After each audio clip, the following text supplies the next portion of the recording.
नमस्कार, मैं ए.के. दुबे आप सबका एक बार फिर से अपने channel A K. Dubey language and motivation पर स्वागत करता हूं। जैसा कि मैंने आप सब से वादा किया था कि भगवान बुद्ध के जीवन से जुड़ी हुई वो घटना मैं आपको ज़रूर बताऊंगा, उस पर ज़रूर वीडियो बनाऊंगा, जिससे आपको ये पता चल सके कि प्यार एक ऐसी शक्ति है जिसे अगर हम अपने जीवन में इन्वोक कर लें, अगर अपने जीवन में उसे उतार लें, तो फिर संसार की और किसी शक्ति की हमें ज़रूरत नहीं पड़ेगी सफलता के लिए, सुख के लिए और विजय के लिए। तो आइए हम देखते हैं कि भगवान बुद्ध के जीवन से हम कौन सी चीज़ सीख सकते हैं जिससे हमें सुख, शांति, सफलता, समृद्धि सब कुछ प्राप्त हो सकती है और हम अपने ही नहीं बल्कि संसार के भी काम आ सकते हैं। मित्रों, भगवान बुद्ध श्रावस्ती के महाराज प्रसेनजीत के ऊपर बड़ी कृपा रखते थे। राजा प्रसेनजीत कौशल के राजा थे। धन धान्य से संपन्न उनका परिवार, उनका राज्य था। लेकिन प्रजा इन दिनों बहुत दुखी थी। कारण ये था, राजधानी श्रावस्ती के पास के घनघोर जंगल में एक दस्यु रहता था जिसका नाम था अंगुलीमाल। अंगुलीमाल उसका नाम इसलिए पड़ा क्योंकि वो अंगुलियों की माला पहनता था। उसने ये प्रतिज्ञा ली थी कि वह कौशल के 10,000 लोगों की हत्या करेगा। पढ़ा लिखा नहीं था, संख्या गणना नहीं आती थी उसको, इसलिए वो जितने लोगों की हत्या करता था उनकी उंगली काट लेता था और उन उंगलियों को माला में पिरो लेता था। और वो माला जब 1,000 लोगों की हो जाती थी, 1,000 उंगलियों की माला हो जाती थी, तो उसे फिर धारण कर लेता था। उस दुर्दांत डाकू, हत्यारे, लुटेरे से पूरा राज्य परेशान था। राजा प्रसेनजीत अपनी पूरी क्षमता से, अपनी पूरी सैन्य शक्ति लगाकर भी उसे नियंत्रित नहीं कर पा रहे थे। बेहद दुखी थे। एक दिन इसी बीच तथागत भगवान बुद्ध श्रावस्ती में प्रवेश किए। राजा ने आवभगत किया, लेकिन बुद्ध की दूरदर्शी नजरें इस बात को पहचान गईं कि राजा प्रसेनजीत खुश नहीं है। भगवान ने बड़े स्नेह से पूछा कि क्या बात है प्रसेनजीत?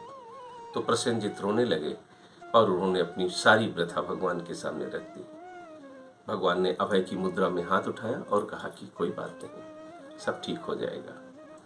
भगवान बुद्ध श्रावस्ती से निकल करके उन घने जंगलों में प्रवेश किया जहां वो दुर्दांत डकैत रहता था। अंदर जाते जाते देखा कि आसपास की चौकियों के पास नरमुंड, मृत शरीर और लुटेरे, डाकू चारों तरफ फैले हुए थे। जैसे जैसे अंदर जा रहे थे वन सघन होता जा रहा था, उसकी भयानकता बढ़ती जा रही थी और अंत में उस अंगुलीमाल के ड्रेन पर भी पहुंच गए भगवान बुद्ध और उन्हें एक गरजती हुई आवाज अपने पीछे से सुनाई दी कि ठहर जा सन्यासी, कहाँ जा रहा है? ये मेरा स्थान है, बिना मेरे अनुमति के यहाँ कोई नहीं आ जा सकता। जो कुछ भी तेरे साथ है सब रख दे। बुद्ध चलते रहे, फिर से वही आवाज, और तब बुद्ध रुके और मुस्कुराते हुए पीछे मुड़े तो देखा कि भयानक खड्ग हाथ में लिए वो दुर्दांत डकैत सामने खड़ा था। बुद्ध ने मुस्कुराते हुए कहा कि ले, मैं तो रुक गया, तू कब रुकेगा? बुद्ध के द्वारा तू कह के संबोधित किए जाने पर डकैत को बड़ा आश्चर्य हुआ। अंगुलीमाल लेकिन देखता था चेहरे पर तो अजीब सी एहसास होता था उसे। उसने कहा, ये मेरा क्षेत्र है, सब कुछ सामान रख यहाँ से और निकल। आज मेरे मन में न जाने क्यों करुणा पैदा हो रही है, दया आ रही है, तुझे अब छोड़ देता हूँ। उसने कहा ठीक है। बुद्ध ने कहा ठीक है, मैं जाता हूँ, लेकिन क्या मेरा एक काम कर देगा? कहा चल, तेरा एक काम भी कर देता हूँ, क्योंकि आज मेरा मन न जाने क्यों ऐसा हो रहा है कि मैं कुछ कर दूँ तुम्हारे लिए। कहा ठीक है, उस सामने वाली टाड़ी पेड़ से एक छोटी सी टहनी काट करके ला दे मेरे लिए। अंगुलीमाल हंसा और बोला, मूर्ख सन्यासी, कौन कहता है तू ज्ञानी है रे? अरे आज तो मेरा मन इतना दया से भरा हुआ है, अगर तू कहता तो मैं तुझे छोड़ देता, तुझे प्राणदान दे देता, लेकिन तू मूर्ख है। ठीक है, मैं तेरी टहनी काट के लाता हूँ। टहनी काट के लाया, बुद्ध के सामने प्रस्तुत किया।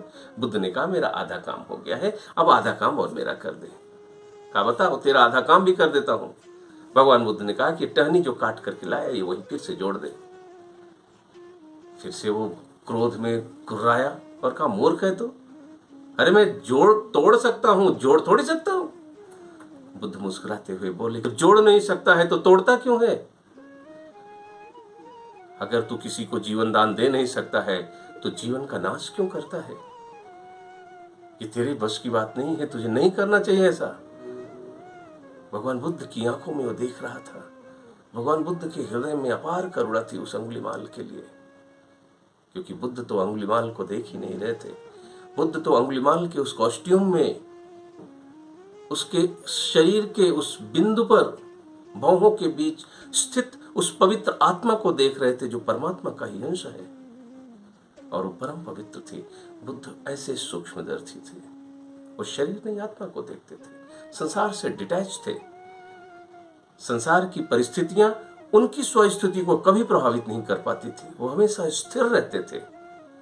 जैसे कमल का फूल पानी में रहता भी है, लेकिन पानी की एक बूंद को भी अपनी पंखुड़ी पर स्वीकार नहीं करता, ऐसे बुद्धि संसार में रहते थे, लेकिन संसार की सांसारिकता उनको बिल्कुल प्रभावित नहीं करती थी। इसलिए वो संसार की सांसारिकता को प्रभावित कर लेते थे।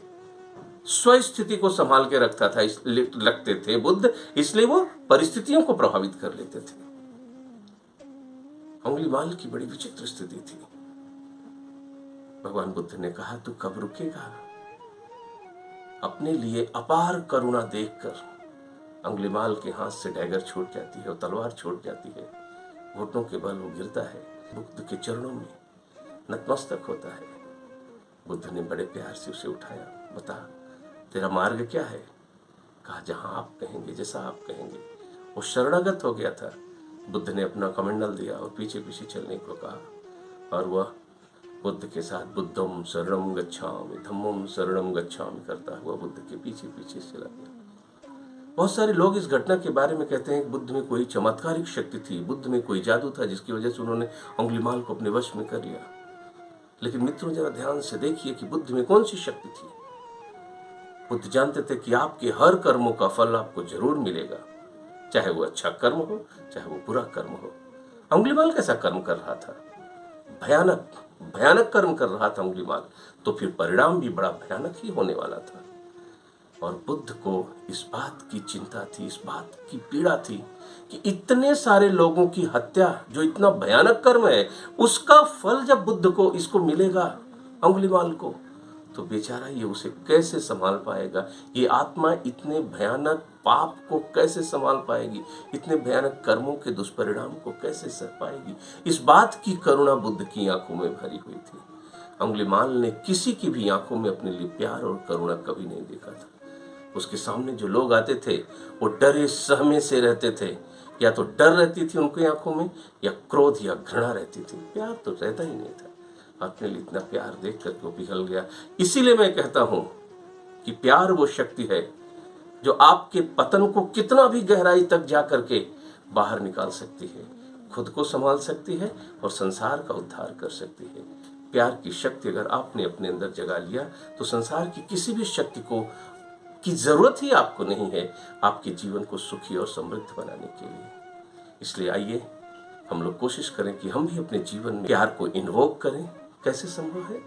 सुबह ब्रह्म मुहूर्त में उठिए, परमात्मा का ध्यान कीजिए। उस समय परमात्मा तक पहुंचने वाली आत्माओं की जो वेब्स हैं वो थोड़ी हल्की होती है, वहाँ ट्रैफिक कम होता है।